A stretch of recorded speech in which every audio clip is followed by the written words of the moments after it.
Hello, Machana Stone family. I hope you're all staying safe and comfortable in this very unique time. My name is Aaron Portman, and I was a camper at Camp Stone for many, many years, and I was on Sevet also, where I was Rosh Moshiva for 2 summers. And like all of you, I'm thinking about Machaned this summer, and my heart is certainly in Sugar Grove. Something that we can all relate to during this time is that feeling of being alone. For the past few months, we've been in our homes, away from school, friends, and some family, asked to remain close to home for the sake of those around us. While this was not our choice, it was something we all accepted as the right and important thing to do, to protect our community and our world, especially the most vulnerable among us. In fact, there's a word for being on our own, especially when something good can come from it, and that word is solitude. Solitude is not the same as loneliness. Loneliness is when we are by ourselves, and perhaps we feel somewhat afraid. Loneliness may be an inner feeling as well, a feeling of being alone, like no one understands us. Solitude, however, is something completely different. Solitude is when we choose to be by ourselves in order to learn something. Think back to your time on the Machana Chutz. Imagine you're looking up at the night sky, millions of stars all around you.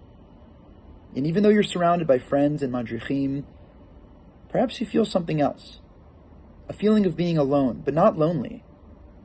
Being a part of this massive universe, a single person in an endless world. And yet, you have something to offer. You are special and unique, and the world would not be the same without you. That feeling of self-exploration, of thinking on your own, that is solitude.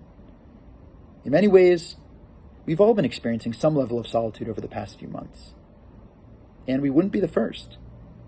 Solitude is something many before us have looked for, even searched for, left their homes to find. Abraham, he heard the call of Lech Lecha from God, and he left his home to discover himself and his purpose in the land of Canaan. Moshe went out to Mount Chorev, alone with his sheep, and discovered the burning bush and the voice of God, which would lead him to free the Jewish people from Egypt. Devorah the prophet sat under the palm tree in the wilderness between Ramah and Beit El, in solitude, while others would come to her for guidance. We, as Jews, are no strangers to solitude. We seek it out, to learn from our true selves and discover what we have to offer this world. As we remain in solitude, let us remember that this time can be constructive.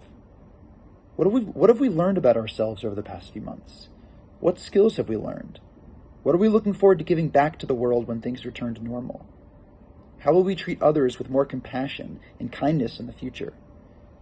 I pray that this time next year will once again be in Sugar Grove, stronger and more self-aware due to the solitude we all experienced. And we'll be able to once again sit under the stars on the Machana Chutz, dreaming big dreams, like we always have.